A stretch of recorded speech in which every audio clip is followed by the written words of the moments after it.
Hello students, how are you all? Welcome back. In last video we were discussing about the chemical properties of halogens. Halogen की एक chemical property हम लोग discuss कर भी चुके थे, फॉर्मेशन ऑफ हाइड्राइड्स की 17th ग्रुप के जो एलिमेंट्स हैं जिनको आप लोग हेलोजन्स बोलते हैं, वो हेलोजन हाइड्रोजन के साथ रिएक्ट करके किस टाइप के हाइड्राइड्स की फॉर्मेशन करते हैं, ये हम लोगों ने डिस्कस कर दिया था। आज हम लोग स्टडी करेंगे इसकी सेकंड केमिकल प्रॉपर्टीज की क्या है कि जो हेलोजन्स हैं वो डिफरेंट हेलोजन एटम के साथ भी रिएक्ट कर सकते हैं। फॉर एग्जाम्पल हमारा ये 17th ग्रुप है हेलोजन फैमिली, इसके मेंबर्स कौन कौन है? Fluorine, chlorine, bromine and iodine. Astatine भी है। जनरली हम लोग इन चार मेंबर्स को डिस्कस करते हैं, तो मैंने ये चार मेंबर यहाँ पे लिखे हैं। अब आपको ध्यान हो तो 11th क्लास में 4th यूनिट जो हम लोग पढ़ते थे chemical bonding and molecular structure, उसके अंदर कुछ स्ट्रक्चर्स थे like ClF3, chlorine trifluoride, iodine, heptafluoride. इन सबके हम लोग स्ट्रक्चर ड्रॉ किया करते थे on the basis of VS-EPR theory and on the basis of hybridization. तो आप यहाँ पे क्या देख रहे हैं कि देखिए इन कंपाउंड्स के अंदर दो टाइप के हेलोजन्स प्रेजेंट हैं। एक इसमें फ्लोरीन है, मतलब एक टाइप का हेलोजन कौन है? इसमें फ्लोरीन है, 3 फ्लोरीन एटम्स यहाँ पे हैं, और दूसरा हेलोजन कौन है? क्लोरीन। तो इस तरीके के जो कंपाउंड्स, सिमिलरली यहाँ पे एक कंपाउंड है which is produce between fluorine and iodine. तो इस टाइप के आपके जो कंपाउंड्स होते हैं which are produce between two different halogen atoms, these compounds are known as the interhalogen compounds. Interhalogen compounds, inter का मतलब दो हेलोजन्स के बीच में, इंटर हेलोजन का मतलब क्या है? दो डिफरेंट हेलोजन्स के बीच में जो कंपाउंड बन रहे हैं, ठीक है।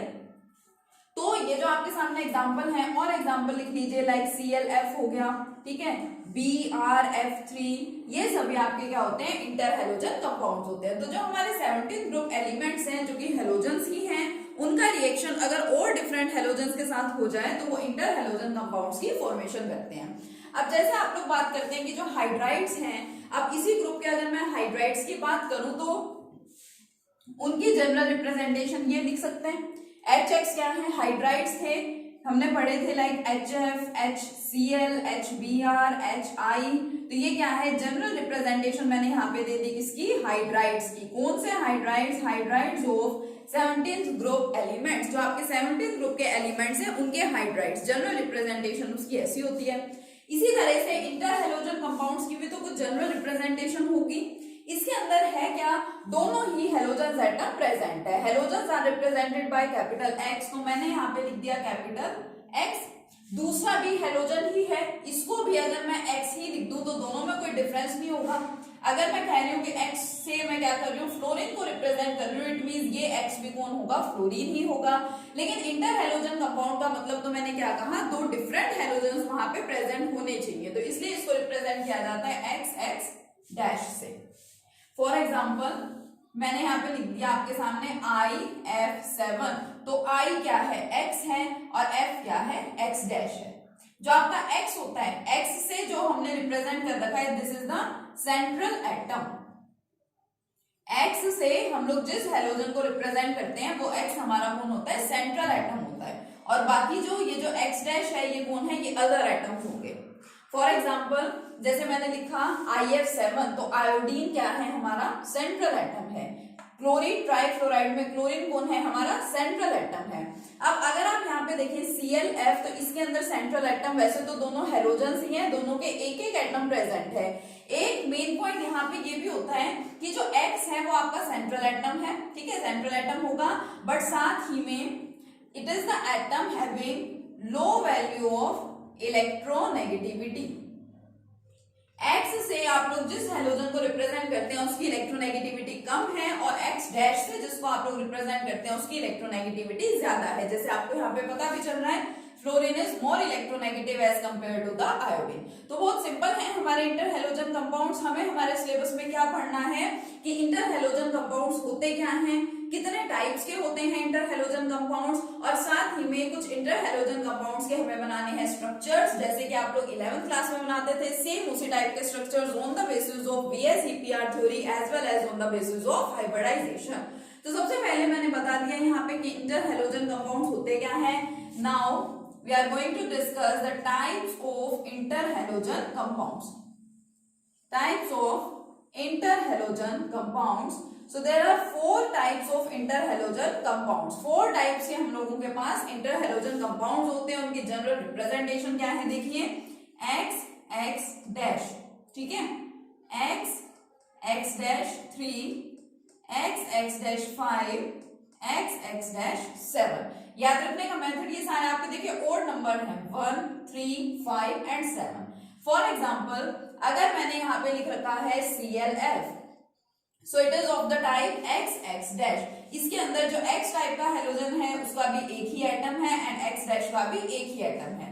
Now x X dash 3, like ये वाला जो मैंने लिख रखा है, ये वाला जो मैंने लिख रखा है, ये इसी टाइप के हैं, ClF3 क्लोरीन ट्राइफ्लोराइड। अब एक्स एक्स डैश 5 मतलब एक हेलोजन तो हमारा क्या होना चाहिए, जो एक्स से मैं रिप्रेजेंट कर रही हूँ वो एक एटम, और दूसरा वाला जो हेलोजन है उसके 5 एटम्स होने चाहिए। For example BrF5, next IF7। अब आपको यहाँ पे इनको रटने की जरूरत नहीं है, आपको मैंने बता दिया कि X का मतलब कौन सा एटम है, halogen having low value of electronegativity. तो सपोज आपको इसका एग्जांपल लिखना है या इसका एग्जांपल लिखना है, आपके माइंड में नहीं आ रहा है एग्जांपल, कोई ध्यान नहीं है आपको, तो ये देख लीजिए कि X डैश की जगह तो ज्यादा इलेक्ट्रोनेगेटिव हेलोजन दिखा दो और X की जगह कम इलेक्ट्रोनेगेटिव दिखा दो।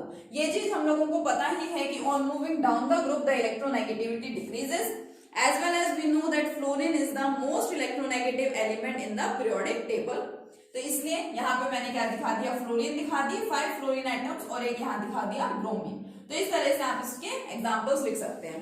सो basically there are 4 types of interhalogen compounds which are represented as X X dash 3, X X dash 5 and X X dash 7।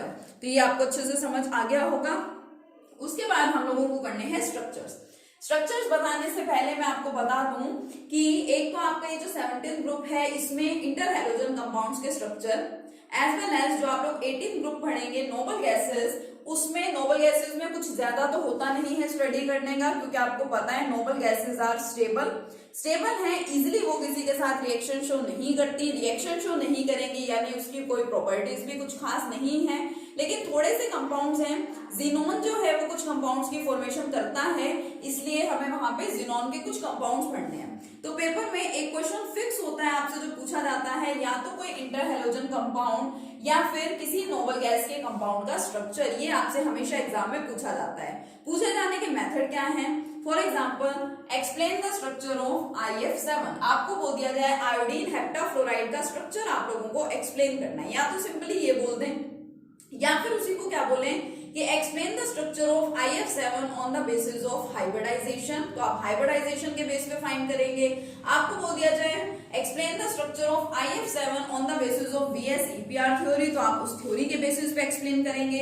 अगर आपको कोई नेम मेंशन नहीं किया गया है तो फिर आपकी मर्जी है, आप जो चाहे जिस तरीके से आप इसका स्ट्रक्चर ड्रॉ करना चाहें कर सकते हैं, ठीक है। लेकिन टॉपिक जो है वो हमारा मोस्ट इंपोर्टेंट है स्ट्रक्चर्स का। तो चलिए इसके स्ट्रक्चर देखते हैं किस तरीके से बनाए जाते हैं। चलिए स्ट्रक्चर देखते हैं। For example we have to draw the structure of IF7। आपको सिंपली बोला गया है कि इसका आपको स्ट्रक्चर ड्रॉ करना है, और या फिर बोल दिया जाए पर्टिकुलर, मैं यहाँ पे 2 एग्जांपल लेती हूँ। देखिए एक VS-EPR के बेस पे करेंगे और एक करेंगे हाइब्रिडाइजेशन के बेस पे। सो IF7 सपोज इसका स्ट्रक्चर आपको बनाना है on the basis of VS-EPR theory, मतलब valence shell electron pair repulsion theory के बेस पे, एंड IF5 सपोज इसका स्ट्रक्चर आपको बनाना है on the basis of hybridization. तो इसके लिए आपको और कुछ खास नहीं करना, जो हम लोग 11th क्लास में पढ़ते थे कि sp हाइब्रिडाइजेशन है, sp2 हाइब्रिडाइजेशन है, ठीक है, sp3 हाइब्रिडाइजेशन है, इनके स्ट्रक्चर्स क्या होते हैं। और हम लोग लोन पेयर और बॉन्ड पेयर वाले कंसेप्ट भी पढ़ते थे कि मान लीजिए आपके पास कोई स्ट्रक्चर है, किस टाइप का स्ट्रक्चर है, सपोज AB2L2 टाइप का है, AB6 टाइप का है, तो उसका स्ट्रक्चर क्या है, ये स्ट्रक्चर आपको ध्यान होने चाहिए, ठीक है। तो अगर आपको याद है अभी तो बहुत अच्छी बात है, अदरवाइज 11th की बुक उठाएंगे और उसमें से जो chemical bonding and molecular structure वाली यूनिट है उसमें VS-EPR थ्योरी के बेसिस पे भी स्ट्रक्चर गिवन है और हाइब्रिडाइजेशन के बेसिस पे भी स्ट्रक्चर गिवन है। तो आप क्या करेंगे, उन स्ट्रक्चर्स को अच्छे से याद करेंगे, क्योंकि जब तक स्ट्रक्चर याद नहीं है आप इस क्वेश्चन को सोल्व नहीं कर पाएंगे। करना क्या क्या है, मेन पॉइंट्स इसके क्या हैं, की पॉइंट्स क्या हैं जो आपको यहाँ पे ध्यान रखने हैं। सपोज हमें कोई भी स्ट्रक्चर दिया गया बनाने के लिए on the basis of this theory, VSEPR theory, तो सबसे फर्स्ट वर्क हम लोगों का क्या रहने वाला है, यहाँ पे देखिए सबसे पहले हम लोग क्या करेंगे, first of all we have to do the Lewis representation. सबसे पहले हम लोग क्या करेंगे, यहाँ पे लेविस रिप्रेजेंटेशन करेंगे, ठीक है, जिसको हम लोग क्या बोल देते हैं, डॉट रिप्रेजेंटेशन भी बोलते हैं। तो आप क्या करेंगे, इसकी डॉट रिप्रेजेंटेशन करेंगे। जब आप डॉट रिप्रेजेंटेशन कर लेते हैं तो उसके बाद आपको पता चलेगा किसके बारे में, टाइप के बारे में। जैसे मेरे पास IF7 है तो मुझे इसकी लेविस रिप्रेजेंटेशन करनी है। आयोडीन मेरा यहाँ पे कौन है, सेंट्रल एटम है। तो देखिए कैसे बनाऊंगी इसको मैं, आयोडीन आउटर मोस्ट शेल में 7 इलेक्ट्रॉन्स, 1 2 3 4 5 6 एंड 7। इसके साथ मुझे अटैच करवाने हैं यहाँ पे 7 फ्लोरीन एटम्स। तो फर्स्ट फ्लोरीन यहाँ, second, third, fourth, fifth, six and 7th fluorine atom. तो देखिए सेंट्रल एटम आयोडीन के साथ 7 फ्लोरीन एटम्स ने 7 बॉन्ड्स की फॉर्मेशन कर ली। और आपको यहाँ पे कोई लोन पेयर ऑफ इलेक्ट्रॉन भी नहीं दिखाई दे रहा है। इट मींस ये किस टाइप का स्ट्रक्चर हो गया आपका, it is of the type AB7। ए से हम लोग रिप्रेजेंट करते थे सेंट्रल एटम को, बी का मतलब कितने बॉन्ड बने हुए हैं, 7 बॉन्ड्स यहाँ पे बने हुए हैं, 7 आ गया। अगर साथ में कोई लोन पेयर ऑफ इलेक्ट्रॉन भी प्रेजेंट होता तो लोन पेयर को आप लोग रिप्रेजेंट कैसे करते हैं, कैपिटल L से। तो ये AB7 टाइप का है। तो सबसे पहले इस थ्योरी के बेस पे अगर आपको कोई भी स्ट्रक्चर ड्रॉ करना है तो first point we have to do the Lewis representation और dot representation. Second, we have to identify the type of that particular substance और molecule।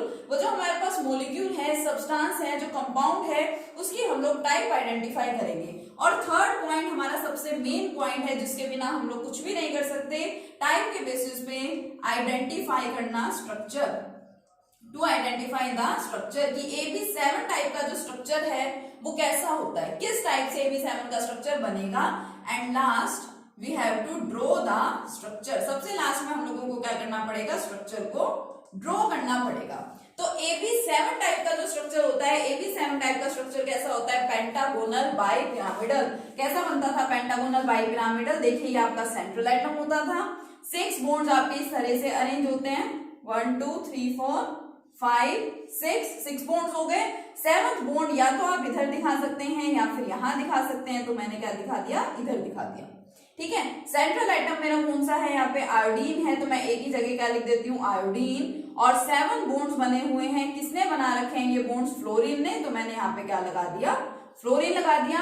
स्ट्रक्चर का नाम क्या है, it's name is pentagonal bi pyramidal. ये दोनों काम आपको करने होते हैं, आपको स्ट्रक्चर ड्रॉ भी करना होता है और स्ट्रक्चर का नाम भी मेंशन करना होता है। It's name is pentagonal bi pyramidal. तो ये आपका सिंपल सा स्ट्रक्चर है।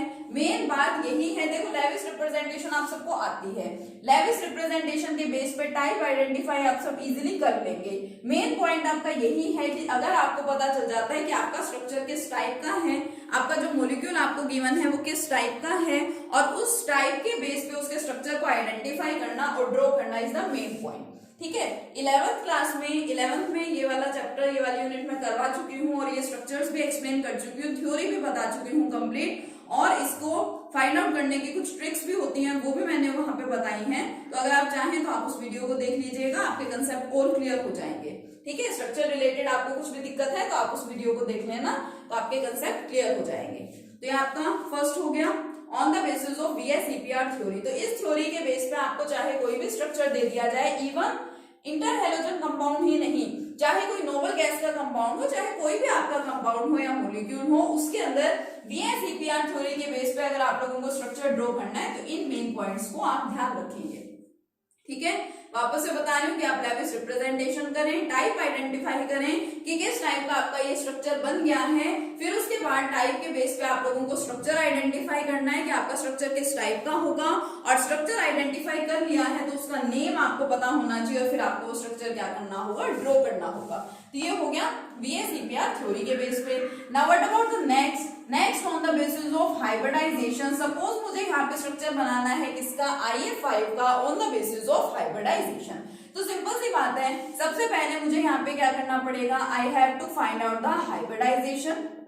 VSEPR थ्योरी में आपको हाइब्रिडाइजेशन का कुछ भी मेंशन नहीं करना है, आपसे नहीं पूछा गया है, तो फालतू में आपको लिखने की जरूरत नहीं है यहाँ पे हाइब्रिडाइजेशन, ठीक है। उसके आपको कोई एक्स्ट्रा मार्क्स नहीं मिलते, बट आपके मार्क्स कट जरूर हो जाते हैं कि आपने एक थ्योरी के अंदर दूसरी थ्योरी को एडअप कर रखा है, ठीक है। तो हाइब्रिडाइजेशन वाली थ्योरी में क्या करना है, आपको हाइब्रिडाइजेशन फाइंड आउट करनी है। हाइब्रिडाइजेशन के बाद आपको स्ट्रक्चर पता होना चाहिए कि अगर हाइब्रिडाइजेशन आ गई है sp3 तो क्या स्ट्रक्चर होगा, अगर हाइब्रिडाइजेशन आ गई है sp3d2 तो क्या स्ट्रक्चर होगा। और यहाँ पे मैं आपको वापस से बता दूं, अगर हाइब्रिडाइजेशन फाइंड करने का फॉर्मूला आपको ध्यान नहीं है तो क्या पढ़ते थे हम लोग फॉर्मूला, देखिए फॉर्मूला होता था half v plus M minus C plus A. क्या है ये formula, half of v plus M minus C plus A. v का मतलब होता था बैलेंस इलेक्ट्रॉन्स, किसके बैलेंस इलेक्ट्रॉन्स, सेंट्रल एटम के। सपोज हमें इसका स्ट्रक्चर ड्रॉ करना है तो सेंट्रल एटम कौन है हमारा, आयोडीन, तो आयोडीन के balance electrons plus m means monovalent atom, number of monovalent atoms, कितने मोनोवैलेंट एटम्स हमारे पास यहाँ पे प्रेजेंट है। मोनोवैलेंट एटम होते कौन कौन से हैं, हाइड्रोजन है, उसको आप मोनोवैलेंट एटम बोलते हैं। जो हमारे हेलोजेंस हैं उनको आप लोग मोनोवैलेंट एटम्स बोलते हैं। और मोनोवैलेंट का मतलब होता क्या है, mono means one, valent means valency, जिस एटम की वैलेंसी 1 है उसको आप लोग मोनोवैलेंट एटम बोलते हैं।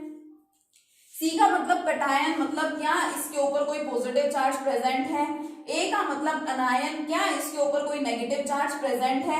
अगर पॉजिटिव एंड नेगेटिव चार्जेस होंगे तो जितने जितने वो चार्ज प्रेजेंट है उसको यहाँ पे मेंशन कर देंगे। मान लीजिए आपके पास कोई अनायन होता, ठीक है, कोई भी आपके पास अनायन प्रेजेंट है, उसके ऊपर क्या आएगा, नेगेटिव चार्ज होगा। सपोज किसी के ऊपर 2 नेगेटिव चार्ज प्रेजेंट है, मैं एग्जांपल बताती हूँ आपको। सपोज हमारे पास कार्बोनेट आयन है और मान लीजिए हमें इसकी हाइब्रिडाइजेशन फाइंड करनी होती, तो ये अनायन है, इसके ऊपर 2 नेगेटिव चार्ज है, लेकिन हमें सिर्फ नंबर लिखना होता है, सिर्फ 2 हमें यहाँ पे लिखना है, एक ही जगह, नेगेटिव साइन हमें नहीं लगाना।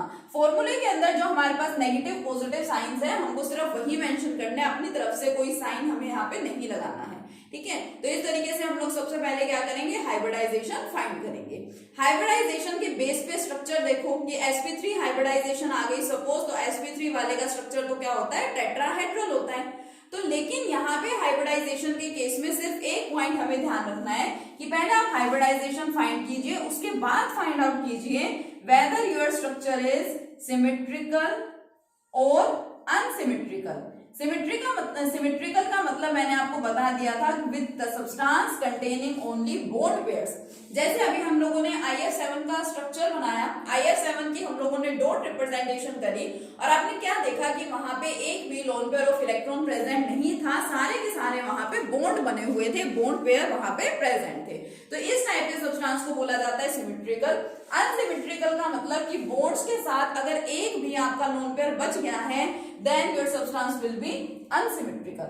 तो हाइब्रिडाइजेशन वाले केस में होता क्या है, आप पहले हाइब्रिडाइजेशन फाइंड कर लेंगे, उसके बाद उसकी डॉट रिप्रेजेंटेशन करके आइडेंटिफाई कीजिए कि आपका स्ट्रक्चर सिमेट्रिकल है या फिर अनसिमेट्रिकल है। अगर आपका स्ट्रक्चर आया सिमेट्रिकल मींस एक भी लोन पेयर प्रेजेंट नहीं है, तो आप स्ट्रक्चर हाइब्रिडाइजेशन के बेस पे ही बना देंगे। सपोज हाइब्रिडाइजेशन आई sp3 वाले का स्ट्रक्चर होता कैसा है, टेट्राहेड्रल होता है, और मान लो उसकी डॉट रिप्रेजेंटेशन करने से आपको पता चल गया कि स्ट्रक्चर सिमेट्रिकल ही है, तो फिर आप क्या करेंगे, टेट्राहेड्रल स्ट्रक्चर ड्रॉ कर देंगे। लेकिन अगर स्ट्रक्चर हुआ अनसिमेट्रिकल मींस उसमें बॉन्ड पेयर के साथ साथ लोन पेयर भी प्रेजेंट है, तो हम जस्ट हाइब्रिडाइजेशन को देख करके स्ट्रक्चर नहीं लिखते। उस केस में हम लोगों ने डॉट रिप्रेजेंटेशन तो कर ही रखी है, तो हमें ये भी पता चल ही गया होगा कितने बॉन्ड पेयर हैं और कितने लोन पेयर हैं। मान लो मुझे पता चला कि 2 बॉन्ड पेयर प्रेजेंट है और 2 लोन पेयर हैं, तो वो तो इस टाइप का स्ट्रक्चर हो गया ना, AB2L2। फिर काम आती है हमारी यही वाली थ्योरी। हाइब्रिडाइजेशन के अंदर दोनों चीजें आ जाती हैं, देखो इस थ्योरी का भी यहाँ पे यूज हो जाता है। तो अगर आपको पता चल गया 2 बॉन्ड पेयर हैं 2 लोन पेयर हैं, तो इस टाइप के सब्सटेंस का स्ट्रक्चर तो हमें ये वाली थ्योरी बताती है, फिर आप उस बेस पे उसका स्ट्रक्चर लिख देंगे, ठीक है। तो लास्ट में क्या करेंगे, उसका नेम मेंशन करेंगे स्ट्रक्चर का और उस स्ट्रक्चर को ड्रॉ करेंगे। मैं देखो हाइब्रिडाइजेशन के बेस पे भी आपको बना के दिखा रही हूँ यहाँ पे स्ट्रक्चर IF5 का, और फिर इससे रिलेटेड आप लोग एग्जांपल्स करके देखेंगे।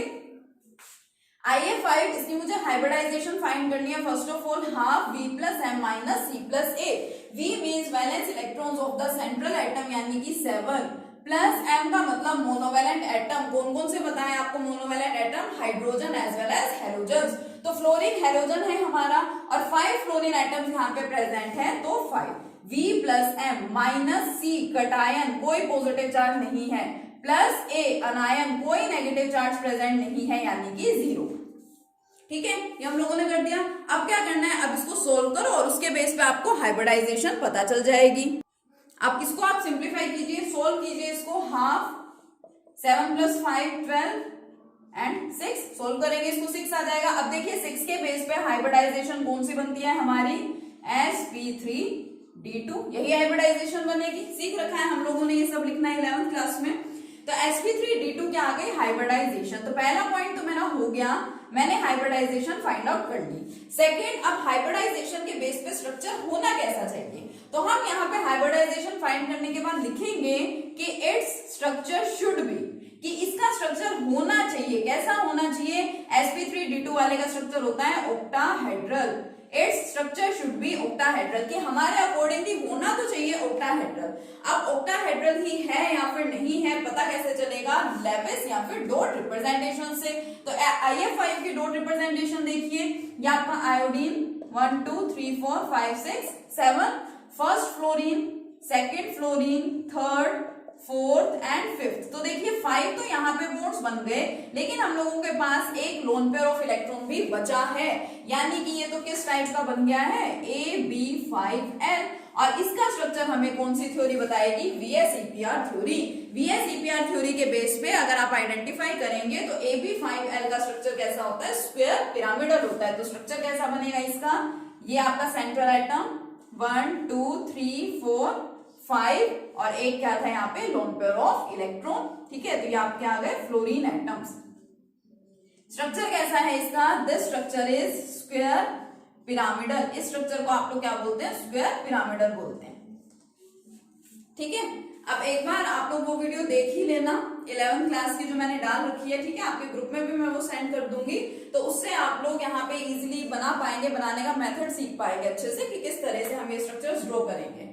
ठीक है, तो आज का वर्क आपका यही है कि आप इंटरहैलोजन कंपाउंड्स को स्टडी करेंगे। इंटरहैलोजन कंपाउंड्स होते क्या हैं, उनके टाइप्स क्या हैं एंड स्पेशली उनके स्ट्रक्चर्स हम लोग कैसे ड्रॉ करते हैं on the basis of VSEPR theory as well as on the basis of hybridization. Okay, next lecture में मिलेंगे अपने नेक्स्ट कंसेप्ट के साथ। Thank you.